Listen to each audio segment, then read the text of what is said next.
Samantala, nagbigay ng panibagong mga direktiba si Pangulong Ferdinand Marcos Jr. kaugnay pa rin ng pagtugon sa epekto ng Bagyong Christine.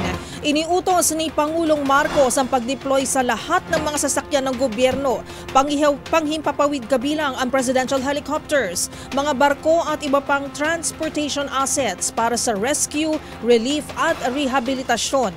Ito ayon sa Pangulo ay parang agarang makapagligtas ng buhay at mapabilis ang galaw ng mga tao at relief resources sa mga apektadong lugar. Kabilang rin sa direktiba ni Pangulong Marcos ang full mobilization ng mga tauhan at kagamitan ng AFP para sa relief operations. Gayon din sa iba pang uniform agencies gaya ng PNP, BFP at Philippine Coast Guard.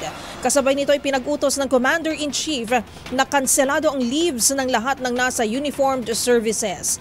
Sasamaan niya ang mga miyembro ng AFP at ng PNP Medical Corps sa relief effort bilang frontline personnel.